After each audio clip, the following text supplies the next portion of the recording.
Prions.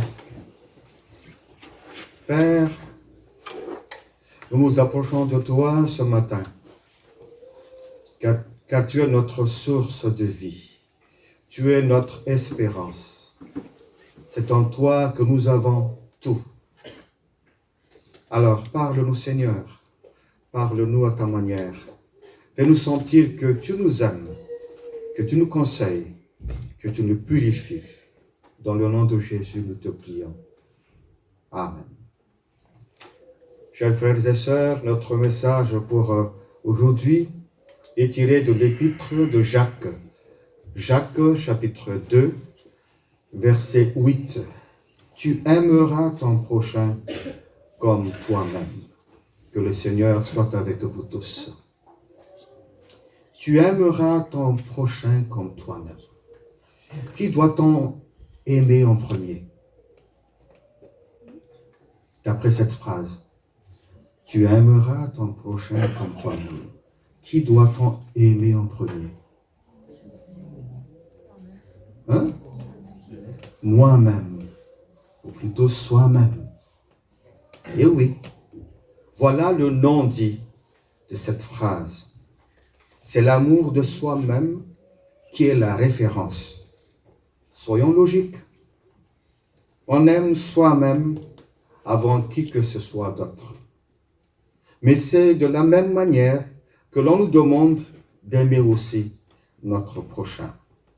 Alors, la première partie de notre méditation va se pencher sur cette logique. S'aimer soi-même. C'est notre premier devoir devant Dieu. S'aimer soi-même, c'est accepter tel qu'on est, tel que Dieu nous a créé, car il nous a créés à son image. Il faut dire d'emblée que c'est un péché de se détester soi-même, comme si l'on s'en voulait à Dieu et on regrettait d'exister. Attention, car telle mentalité mène facilement au suicide. Et c'est encore pire comme péché. Osez plutôt dire comme le psalmiste, psaume 139, 14, « Je te loue de ce que je suis, une créature si merveilleuse. Tes œuvres sont admirables et je le reconnais bien. » Ensuite, s'aimer soi-même, c'est prendre soin de soi-même. Ce n'est pas juste une règle d'hygiène, mais c'est une forme d'acceptation du don de Dieu.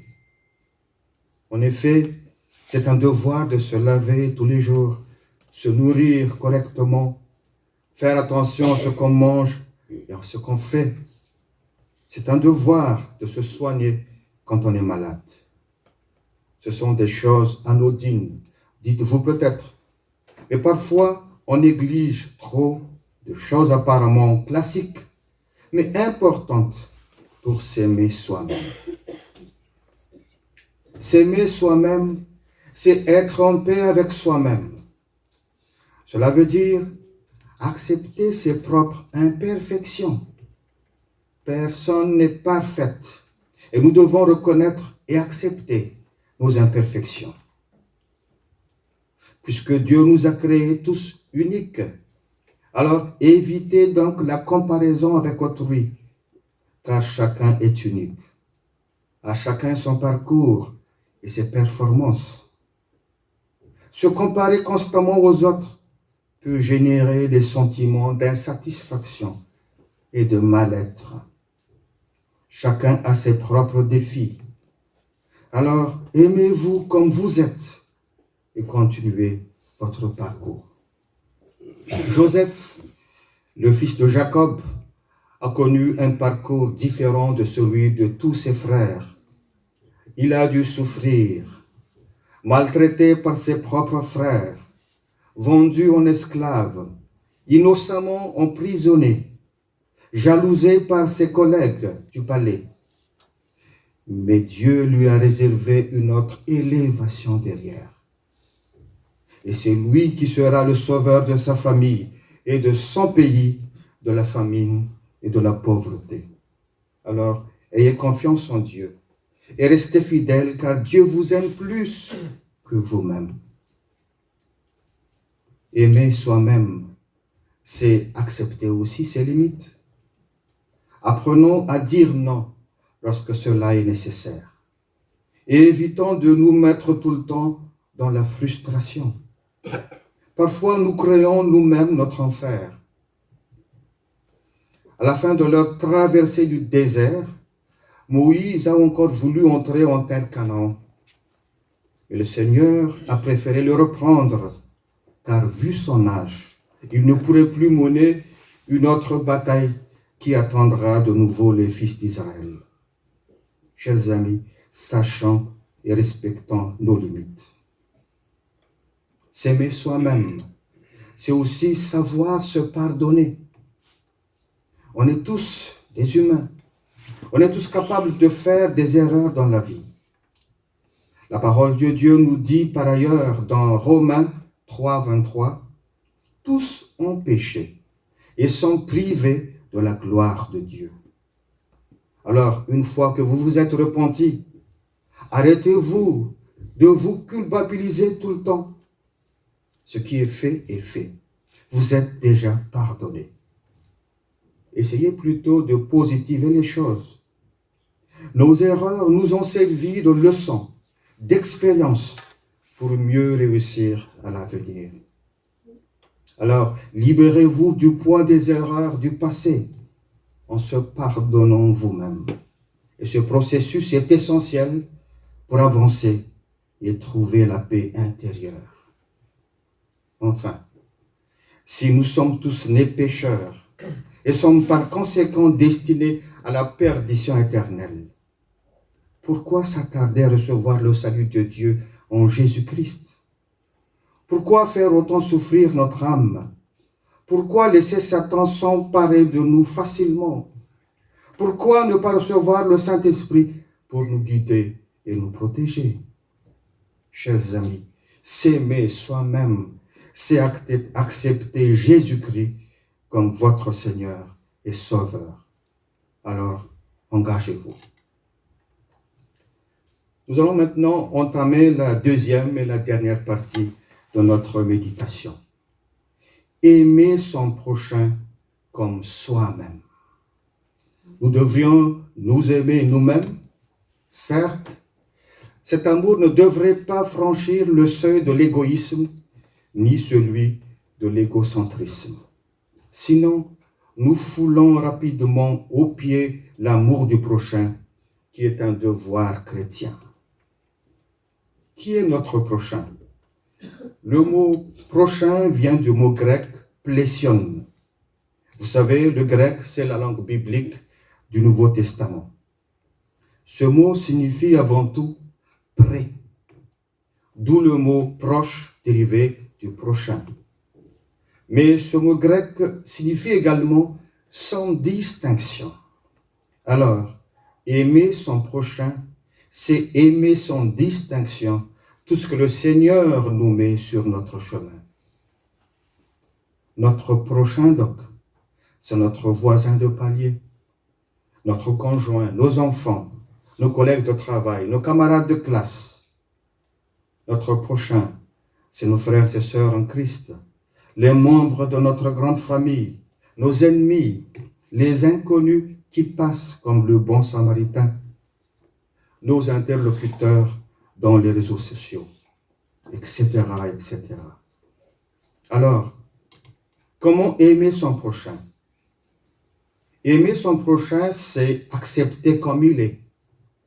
Cela veut dire être à son écoute afin de répondre au mieux à ses besoins, partager sa joie et ses peines, être à son service tant que possible et surtout le mener à Dieu. Et c'est la démarche de Jésus quand il s'est approché de la Samaritaine au puits construit par Jacob.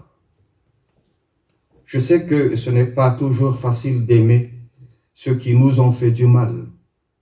Cependant, avec la grâce de Dieu, avec le temps, on peut pardonner et aimer son prochain comme Jésus nous l'a demandé. Pourquoi donc aimer son prochain? Mais comment pourrions-nous vivre en société alors si nous ne cessons de détester nos voisins du quartier? Comment avoir un quartier tranquille, une vie paisible, si nous cherchons tout le temps à faire du mal à nos voisins? Je sais que parfois c'est compliqué, mais si on avait anticipé nos premiers pas par cet amour du prochain, peut-être l'atmosphère ne serait pas si tendue que ça. Si chacun vient à l'église avec son égoïsme, ce sera la pagaille. Si chacun vient dans les différentes sections de l'église avec ses caprices personnels, ce sera la catastrophe. C'est certain qu'il n'y aura pas de spiritualité et beaucoup quitteront sûrement l'église. Alors, nous avons tous intérêt à vivre cet amour fraternel, cet amour du prochain, que la parole de Dieu a nommé ici la loi royale. Notre communauté en a tellement besoin pour que nous soyons prêts et fidèles jusqu'au retour du Seigneur. Pareillement, ce serait infernal de vivre en famille si chacun ne faisait qu'à sa tête. Et ce serait la vie même qui serait empoisonnée. Aimer sa famille, c'est une condition sine qua non pour notre bonheur et notre épanouissement. Donc, aimer son prochain, c'est aimer aussi sa famille. Mais il n'y a pas que la famille. Avoir des amis nous tire de l'isolement pour éviter les déceptions. Car aimer son prochain nous apprend la tolérance envers les autres. Et c'est une règle d'or de la vie en société. Enfin, pour mieux comprendre l'importance de cet amour du prochain, la parole de Dieu nous interpelle dans 1 Jean 4,20. Comment peut-on aimer Dieu qu'on ne voit pas si on n'aime pas le frère qu'on voit? Voici une belle anecdote sur l'amour du prochain qui met en scène un homme d'affaires. Cet homme est tout le temps pressé. Tous les jours, il prend le même train pour se rendre au travail. À chaque fois, il voit un homme âgé assis tranquillement sur un banc de la gare. Celui-ci distribue chaque jour des sandwichs et des boissons aux dizaines de sans-abri. Intrigué, l'homme d'affaires a décidé de s'approcher du bienfaiteur pour lui poser des questions. « Pourquoi vous faites ça, monsieur ?» Le vieil homme explique qu'il était sans abri comme eux pendant un moment, quand il avait perdu en un jour ses parents à cause d'un accident terrible. Mais un directeur d'entreprise a eu de la compassion pour lui. Ce directeur est venu tous les matins lui donner à manger et à boire. Ce directeur a fini par lui trouver du boulot même au sein de sa société. Depuis, il a gravi progressivement les échelons et a fini par devenir directeur aussi. Reconnaissant, il a décidé d'aider à son tour ceux qui sont dans le besoin, car sans cette bonne action, il ne se sent pas bien dans sa peau. Puis l'homme d'affaires a demandé au vieil homme, « Et pourquoi vous continuez à le faire chaque jour ?» Ce dernier a souri et lui a répondu, « Même si je ne peux pas changer tout seul le monde, je peux certainement changer la vie de quelques personnes. Et chaque jour est une opportunité pour le faire. Chaque jour est une opportunité de faire une différence dans la vie de quelqu'un. Et croyez-moi, j'en suis un témoin vivant. » Touché par cette histoire, l'homme d'affaires a commencé depuis à aider aussi ceux qui sont dans le besoin. Cette anecdote nous montre que l'amour du prochain peut être exprimé à travers de petites actions quotidiennes, mais des actions qui peuvent avoir un impact significatif sur la vie des autres. Et c'est la finalité du carême, que nous compatissions aux souffrances des autres, car nous étions aussi dans les besoins autrefois. Chers amis, je vais conclure. Tu aimeras ton prochain comme toi-même. Rappelons-nous qu'aimer soi-même et son prochain selon la volonté de Dieu est inséparable de l'amour de Dieu. Ce sont des actions de Dieu même à travers nous.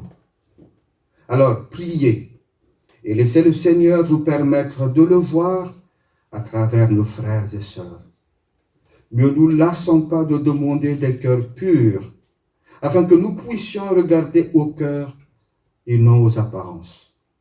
Laissez le Saint-Esprit agir, afin que nous nous aimions les uns les autres comme il nous aime.